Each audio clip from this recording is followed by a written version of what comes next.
وہ معزز ہستیاں جو کرسی پر بیٹھے ہیں اور تمام بچے و بچیاں، السلام علیکم ورحمۃ اللہ تعالی وبرکاتہ۔ حضرات محترم، وقت نہیں ہے کہ کوئی طوالاتی گفتگو کی جائے، کوئی لمبی چوڑی بحث کی جائے۔ ہمارے معزز علماء کا جو ٹیم یہاں پر موجود ہے، آپ لوگوں کو بخوبی آپ لوگوں کی تشنا لبی، آپ لوگوں کی پیاس کو بجھا دینے کے لیے ان لوگوں کی گفتگو کافی ہے۔ میں صرف دو چار بات آپ لوگوں کے سامنے کہنے کے لیے کھڑا ہوا ہوں، ویسے میں وقتاً فوقتاً آپ لوگوں کے درمیان حاضر رہتا ہوں۔ الحمدللہ کفی علی محمد المصطفى اما بعد۔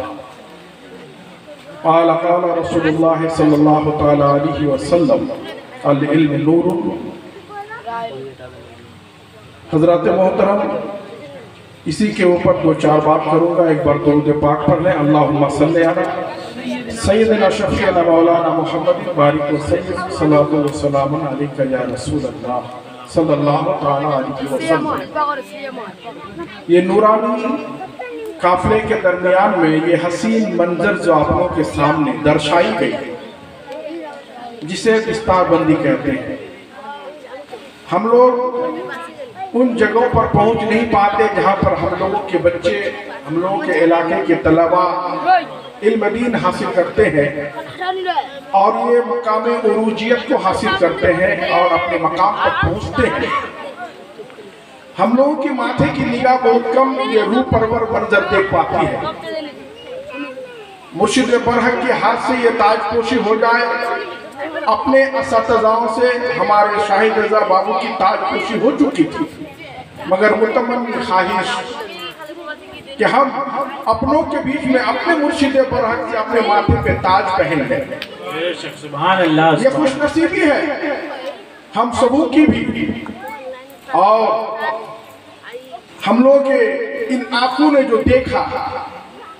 کہ ایک عالم دین کو ان کے سر پہ جب تاج پہنایا جاتا ہے، یہ معمولی پیسے کی، کپڑے کی قیمتی پگڑی نہیں ہے۔ اس پگڑی کو اور اس پگڑی کے وجہ سے اس انسان کو، اس طالب علم کو کون سی فضیلت اور کون سے مقام اور مراتب عطا کیا جاتا ہے، ایک جھلک آپ کو ہمارے عالم وقت نے بتایا کہ عالم جہاں پر بیٹھ کے علم دین حاصل کرتا ہے، حافظ جہاں پر بیٹھ کر کے قرآن کی تعلیم حاصل کرتا ہے، کل میدان حشر میں وہ اللہ عز و جل پاک پروردگار عالم جس عالم کو دنیا کی نگاہ میں ہم لوگ حقارت کی نظر سے دیکھتے ہیں، غریب گھر کے بچہ سمجھ کے نکار دیتے ہیں، جن کی باتوں کو اثر پذیر ہونے کے بجائے ہم یہ کہتے ہیں کہ وہ فلاں کا لڑکا، چھوڑو نا ان کی باتیں۔ کل اسی عالم کی، اسی بچے کی شان و شوکت، قدر و منزلت وہ اللہ عز و جل پاک پروردگار عالم دکھائے گا کہ اے دنیا کے لوگوں، کل تک تم جسے ناکارہ سمجھتے تھے، جن کو اپنے گھر کے ان سوکھی روٹیوں کو کھا کر کے پڑھنے والا سمجھ رہا تھا، آج ان کے مرتبے کو میں دکھاتا ہوں۔ اور دیکھ، ان کے باپ کی طرف دیکھ، ان کے باپ کے سر پر وہ زمین تاج رکھا جائے گا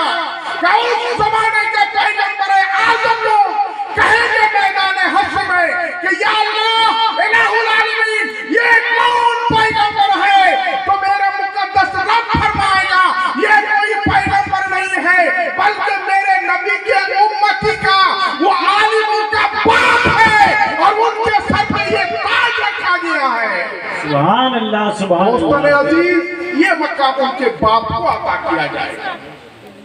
اور وہ عالم کا کیا مرتبہ ہے آپ نے سنا کہ بیٹھ کے پڑھنے والی جگہ کی ساری مٹی کو اٹھا کے پلے میں رکھا جائے گا اور گنہگار امتی کو دوسرے پلے میں رکھ کر کے انہیں بخش دیا جائے گا۔ تو کن کا مرتبہ بھاری ہوا؟ دنیا میں چند سکے کیا رب نے ہمیں کیا عطا کر دیا، ہمیں تھوڑی سی دولت کیا دے دی، ہم نے تو زکات نکالنے کا ڈھنگ سیکھا نہیں عالموں سے، پوچھا نہیں کبھی ان کے مسئلوں سے، اور ہم نے اسلام کی حقانیت کو سمجھنے کی کوشش نہیں کیا، اور ہم ہی جو ہے ان کے اوپر تنبیہ والی شبد استعمال کرتے ہیں۔ دوستان عزیز، میں نے جو العلم نور کے بارے میں پڑھا کہ علم کیا ہے؟ نور ہے، علم ایک روشنی ہے۔ آخر ہم مسلمان ہیں، ہمارے اندر اسلام کی روشنی کی سب سے بڑی کمی ہے۔ ان کمیوں کے کارن سے ہم اسلام کو سمجھ نہیں پاتے۔ اگر ہمارے ناک کے اندر سے سونگھنے کی صلاحیت ختم ہو جائے، خوشبو کو خوشبو، بدبو کو بدبو نہ سمجھیں، تو ہمارے سامنے جیسا بھی کھانا رکھ دیا جائے ہم کھا لیں گے، ہے نا جی؟ ٹھیک اسی طریقے پر ہم لوگوں کے اندر علمی کمی ہونے کی وجہ سے، اسلام کی جانکاری کی کمی ہونے کی وجہ سے، قرآن کو صحیح معنی میں تلاوت نہ کرنے کی وجہ سے، ہم اردو سلیقے سے پڑھنا نہیں جانتے اور حدیثوں کا ہم کو مطالعہ نہیں آتا، تب جا کر کے ہم یہ کہتے ہیں کہ مولوی صاحب لوگ جو کہتے ہیں نا، ضروری نہیں ہے ان پر عمل کرنا، چھوڑیے نا، ان لوگوں کا کام ہے جو کہتا ہے کہنے کو، ہم لوگ اپنا کام کریں۔ یہ اگر علم ہمارے اندر ہوتا تو قسم خدا کی ہم ان عالموں کی باتوں کے اوپر عمل کرتے ہیں کہ ہماری اس زمین سے جہاں سے ہم فصل اگاتے ہیں وہاں پر اسلامی قانون کے حساب سے عشر طے کیا گیا ہے۔ اگر آپ نے عشر نہیں دیا تو سالبہ جیسے حرکت آپ کی بھی ہوگی، ان جیسا حسرت آپ کی بھی ہوگی، ان جیسے حالت آپ کی بھی ہوگی۔ ہمارے پاس دولت ہیں، گنتے ہوئے سمے کی فرصت نہیں ملتا، باغانوں میں چکر کاٹتے ہوئے ہمیں وقت نہیں ملتا، اذانیں ہو جاتی ہے، نماز پڑھنے کا سمے نہیں ملتا۔ دوستان عزیز، آج ہم لوگوں نے اس علم کے ذریعے سے اسلام کو جو پہچاننے کی ہمارے اندر روح میں قوت ضرورت تھی، اس قوت کی ہمارے پاس میں کوئی ایسی چارہ نہیں ہے، ایسی راستے نہیں ہیں کہ ہماری آنکھ صحیح معنی میں اسلام کی صحیح دشا کو دیکھ سکے۔ آج آپ لوگوں نے دیکھا کہ ہمارے شاہد بابو کے ماتھے میں جو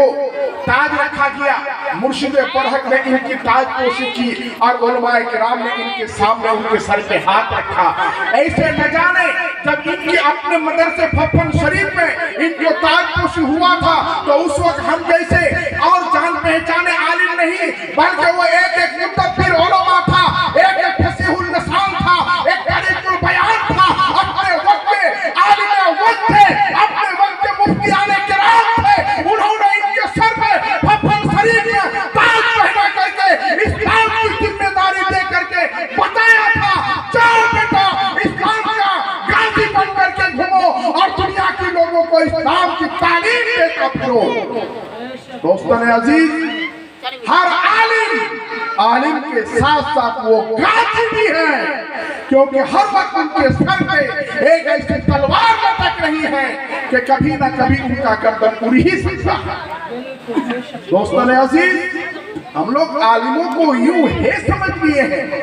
کہ اپنے گھر کی فوری سی ہم نے کھانا کھلا دیا، کیا صدقہ اور فطرہ کا کچھ رقم دے دیا تو کہنے لگے ہمارا فطرہ کھا کر کے پڑا ہے، ہمارے گھر کا صدقہ لے کر کے پڑا ہے، ہمارے مسجد سے ہم نے فطرہ دیا ہے۔ دوستو، ایسی بات نہیں ہے۔ ایسے عالم کو اپنے سے کم تر سمجھنا اپنے ذلت ہونے کی دلیل ہے۔ تم نے اگر کسی عالم کو کمتر سمجھا تو اللہ عز و جل ان کا مرتبہ اور تمہارا مرتبہ کل میدان حشر میں دکھائے گا۔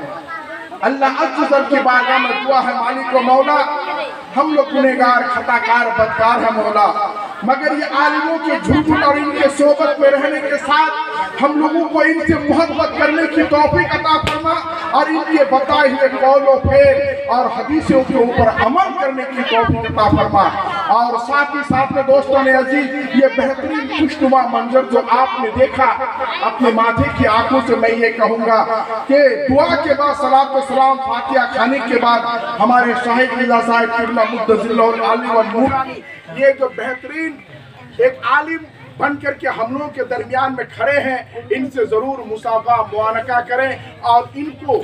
اپنے طرف سے جو بھی ہدیہ یا عطیہ آپ دینا چاہیں ان کے دل کو خوش کرنے کے لیے آپ ضرور اسے اپنے ہاتھ سے کچھ نہ کچھ ضرور انہیں دیں تاکہ ان کے دل میں یہ محسوس ہو جائے کہ ہمارے قرابت دار، ہمارے کھیش و اکاری، ہمارے گاؤں والے، ہمارے بھائی برادر، ہمارے اپنے ہمارے ساتھ محبت کی ہے، اور اس محبت کے ذریعے سے ہمیں اس نے خوش ہو کر کے جو بھی عطا کیا ہے وہ کل خدا کی بارگاہ میں فریاد کرے گا اور یہاں پر بھی دعائیں کرے گا، مولا جس نے بھی دامے دلوں میں قدم سکھانے ہمارا ساتھ دیا ہے، مولا کل تو اگر جنت ایک عالم کو عطا کرنا، اسی کے صدقے میں مولا تو اتنے سارے لوگوں کو بھی جنت نصیب کر دینا۔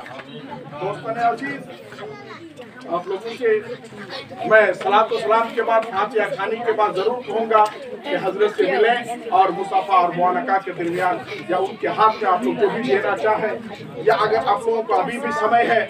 تو آپ لوگ جو ہے آ کر کے حضرت سے بھی مصافحہ کیجیے اور ہمارے شاہد رضا صاحب سے بھی مصافحہ کیجیے اور اپنے ہاتھ سے کچھ نظر و نیاز تحفے تحائف ان کو دیجیے۔ اللہ عز و جل آپ لوگوں کی مقام اور مراتب کو بلند عطا فرمائے، آمین۔ وآخر دعواہم ان الحمدللہ رب العالمین۔ آئیے حضرت سے مصافحہ کیجیے۔